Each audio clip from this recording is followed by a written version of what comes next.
Hi there. Hope you are doing well. I am Lena, your learning buddy, and I will accompany you in Easy Classrooms. Welcome to the computer science class of Easy Classrooms. In this video, today you will learn the topic categories of computers and computer languages. Hope you have a notebook and a pen in hand. Yes? Please arrange a pen and a notebook if not, and get back once you are all set. All set? Okay. Let's begin. Happy learning. Let's begin the first topic. The computers are grouped or classified into 5 different types, based on their size.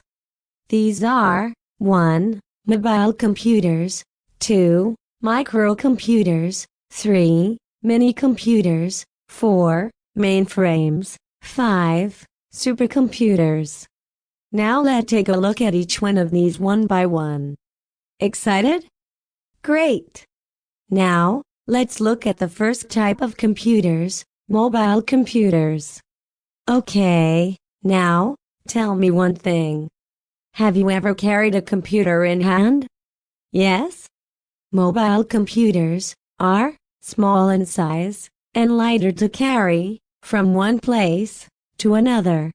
Are you aware of smartphones, laptops, or netbooks? Yes? These all come under the category of mobile computers. Let's look at some more examples of mobile computers. 1. Ultrabooks.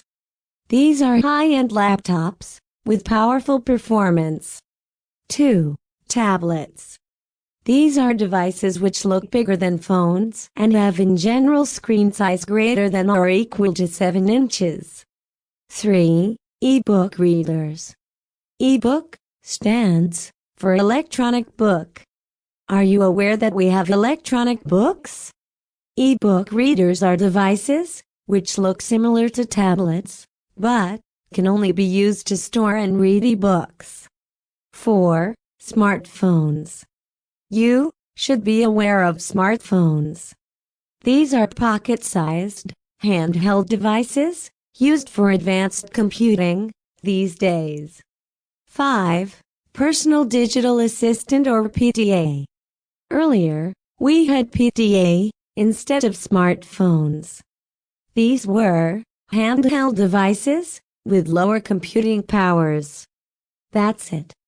These were 5 examples of mobile computers you should remember.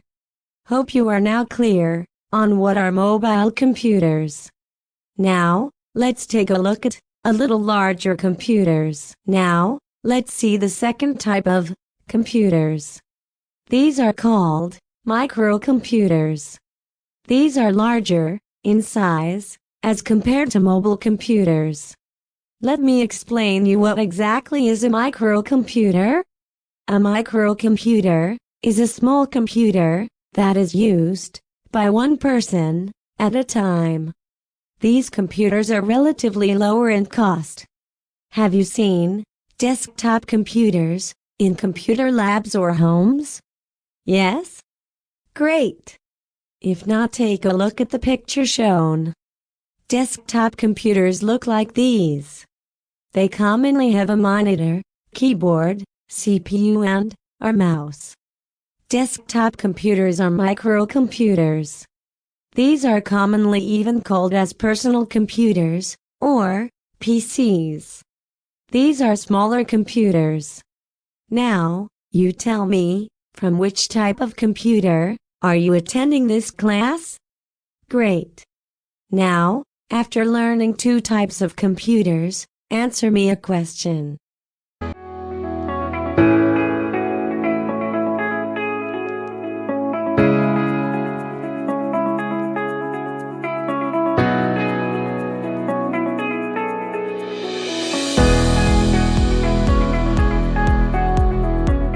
Have you ever seen a refrigerator-sized device, as shown on the screen, and you were told it is a computer? Were you surprised? Yes? That's interesting.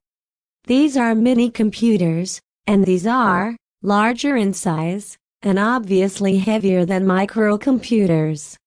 These first appeared in the 1960s. Hope you are now clear on what are mini computers. Now, let's take a look at a little more larger computers. Now, let's look at the fourth type of computers, mainframes computers. These are big and powerful computers. These are expensive and are used by large organizations for processing large volumes of data or bulk data. You can see a picture of mainframes computer on screen. These computers can process billions of simple calculations and transactions in real time. These have high security levels as well. Hope you are now clear on what are mainframes computers. Now, let's take a look at the biggest computers. Now, let's look at the fifth and last type of computers, supercomputers. These are the biggest and the most powerful computers. These can process trillions of instructions in 1 second. Can you imagine? You can see a supercomputer on screen. Such computers have been used primarily for scientific and engineering work, requiring exceedingly high-speed computations. Common applications for supercomputers can be for calculations relating to climate and weather, nuclear weapons and reactors.